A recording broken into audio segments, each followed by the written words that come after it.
Bienvenidos a la clase 4 del primer módulo de nuestro curso de astronomía, donde hablaremos de la estructura y la evolución de las estrellas. La relación masa-luminosidad.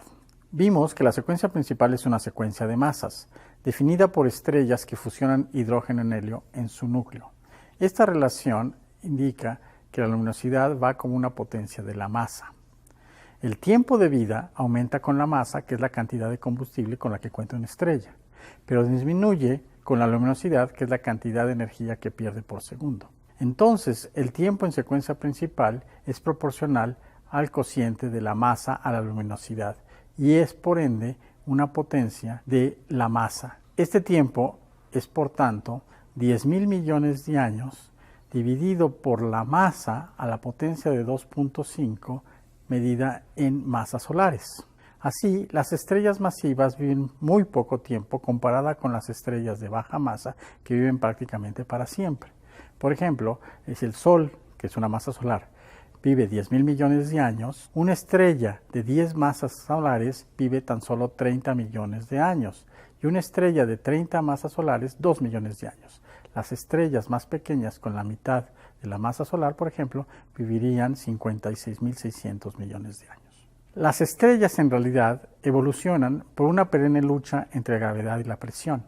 La gravedad tiende a colapsar a la estrella, mientras que la presión en el interior tiende a expandirla. Entre tanto de esta lucha, la estrella pierde energía constantemente por su luminosidad y gana energía ya sea por el colapso o por reacciones termonucleares en su interior. El equilibrio isostático entre gravedad y presión de gas se da tan solo en las fases donde la estrella pueda generar energía de fusión nuclear, por ejemplo en la secuencia principal. De otra forma, la gravedad generalmente gana y el fin de la estrella dependerá de otros tipos de presión que no sean de gas y está determinado estrictamente por la masa de la estrella. Los procesos evolutivos y el destino final dependen entonces de la masa inicial de las estrellas. La evolución estelar de estrellas de baja masa como el Sol, veámosla ahora. ¿Qué pasará con el Sol? El hidrógeno en el núcleo se va agotando poco a poco. Los modelos detallados indican que el Sol lleva 4.500 millones de años fusionando hidrógeno y que durará así unos 5.200 millones de años más. Cuando se agota el hidrógeno en el centro, el núcleo se contrae rápidamente sin que se enteran las partes exteriores. Así, la temperatura y densidad del núcleo aumenta, mientras que la envolvente se expande y enfría. El Sol entra entonces en la fase de gigante roja, que se da para estrellas con masas menores a 2 masas solares. En esta fase, la fotosfera se hace más fría y alcanza una temperatura de 3.500 grados. El diámetro aumenta hasta 100 veces, engullendo muchas de las órbitas de los planetas. La luminosidad aumenta por un factor de 1000. El núcleo aumenta gradualmente en temperatura y densidad. Fusiona hidrógeno en un anillo alrededor del núcleo hasta que el núcleo alcanza la temperatura y densidad suficientes para empezar a fusionar el helio en carbono y oxígeno en lo que se llama el flash de helio. Veamos ahora las etapas avanzadas de la evolución de estrellas con masas menores a 8 masas solares. El núcleo entonces comienza a quemar helio tranquilamente en la fase de la rama horizontal. Al agotarse el helio en el centro, el núcleo de nuevo se contrae mientras que la envolvente se vuelve a expandir, entrando en la fase de rama asintótica de las gigantes. El diámetro alcanza 500 veces el diámetro del Sol, la luminosidad 10.000 veces más en esta fase. La temperatura y la densidad nuclear vuelven a aumentar, pero no alcanzan la temperatura y densidad suficiente para quemar o fusionar más elementos. El núcleo inerte de carbono y oxígeno busca entonces equilibrar la presión por la llamada presión de degeneración de electrones. Y la estrella fusiona helio e hidrógeno en anillos alrededor de este núcleo inerte. Las capas exteriores en esta fase se hacen muy inestables. Hay pulsos con variaciones de luminosidad y pérdida significativa de masa. La fase final de las estrellas con masas menores que 8 masas solares. En esta fase se producen violentas explosiones por los apagados y reemisiones en las capas o anillos de fusión de hidrógeno y helio. En una última pulsación, se expulsan todas las capas exteriores de la estrella a varias decenas de kilómetros por segundo. En estrellas como el Sol, se pierde el 40% de la masa inicial. El núcleo inerte, muy caliente, queda expuesto y en equilibrio por presión de degeneración se enfría lentamente como una enana blanca. La temperatura es aproximadamente de 10.000 grados en la superficie. La densidad es muy alta, equivalente a tener media masa del Sol en el diámetro de la Tierra, y se enfría por miles y miles de millones de años. En este caso es un final donde triunfa la presión sobre la gravedad. Dada su alta temperatura, los fotones de la enana blanca son altamente energéticos y ionizan el material eyectado, gas y polvo, previamente, y entonces brillan como objetos llamados nebulosas planetarias. En nuestra galaxia hay alrededor de 20.000 o 50.000 nebulosas planetarias. En promedio devuelven 5 masas solares cada una al medio interestelar y enriquecen químicamente al material entre las estrellas. La evolución de las estrellas más masivas, con masas superiores a 8 veces la masa del Sol, es una vida y una evolución muy intensas y aceleradas. Aunque tienen mucho combustible, masa, su luminosidad es tan alta que viven tan solo por millones de años en secuencia principal. Su estructura interna es diferente a la de la baja masa. Tienen estas un núcleo convectivo y una envolvente radiativa. Expulsan grandes cantidades de gas aún en secuencia principal. Al igual que el Sol, estas estrellas empiezan su secuencia principal fusionando hidrógeno, pero con otras cadenas diferentes a la protón-protón. Cuando se agota, el núcleo se contrae y calienta, alcanzando condiciones para fusionar ahora el helio. Alrededor del núcleo de fusión de helio se fusiona hidrógeno en una capa y el núcleo de helio crece. Agotado el helio, se repite el proceso y se fusiona ahora carbono en el núcleo y existen o presentan anillos de fusión de helio y de hidrógeno más afuera.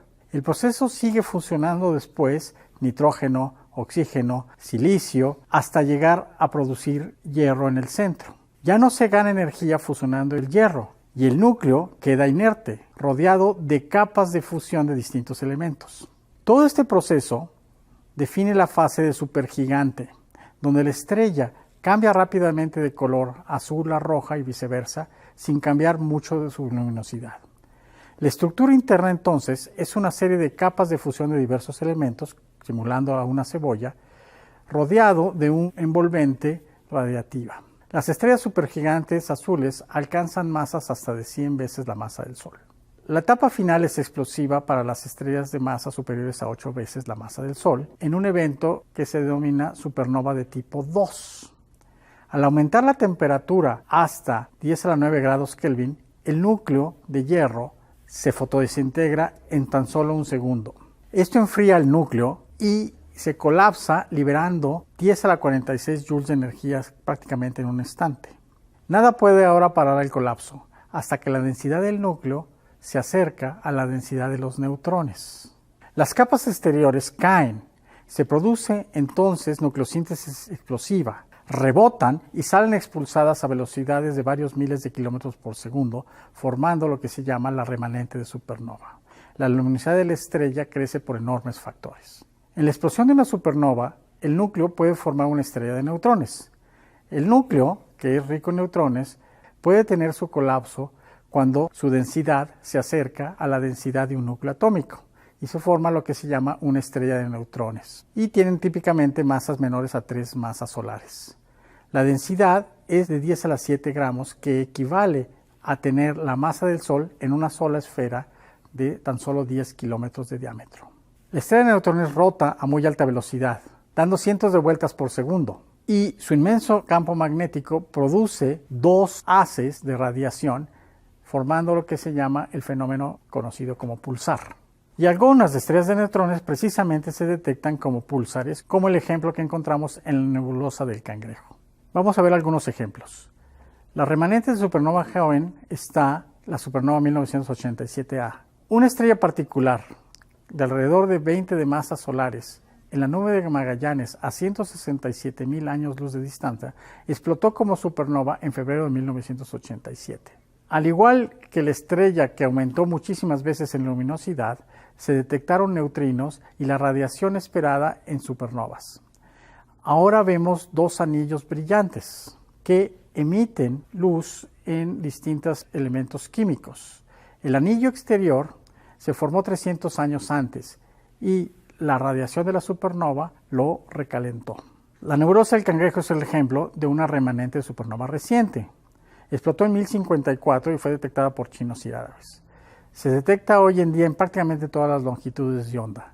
La estrella de neutrones se detecta como un pulsar y pulsa a 30.2 veces por segundo. Como ejemplo de remanente de supernova un poco más tarde tenemos al llamado Cygnus Loop, que explotó hace como 2400 años. Como ejemplo de remanente de supernova muy antigua tenemos a la supernova Casiopea A, que explotó hace 10.320 años atrás. Está a 10.000 años luz de distancia, pero su luz llegó apenas a la Tierra hace 320 años, pero nadie la detectó. Todas las supernovas enriquecen químicamente al medio interestelar. De hecho, todos los elementos se forman en las estrellas a través de las reacciones nucleares en su interior que después son expelidas en las fases terminales de las estrellas o durante la explosión de supernova. Estrictamente podemos decir que somos polvo de estrellas. Si la masa remanente en el centro de una supernova es superior a 3 masas solares, la presión de degeneración de neutrones no es suficiente para soportar el peso y la estrella, o más bien la remanente de la estrella, se sigue colapsando hasta formar un agujero negro. El hoyo negro no se puede detectar directamente por su luz, sino se detecta indirectamente a través del gas altamente calentado antes de caer al hoyo negro, sobre todo cuando hay interacción de materia en estrellas binarias o en los centros activos de galaxias. El resumen de la lucha entre la gravedad y la presión, como vimos entonces, depende de la masa de la estrella. Para estrellas de baja masa como el Sol, acaba ganando la presión de degeneración de electrones formando lo que se llama una enana blanca. En el caso de estrellas cuya remanente central es menor a 3 masas solares, entonces se forma una estrella de neutrones y otra vez triunfa la presión.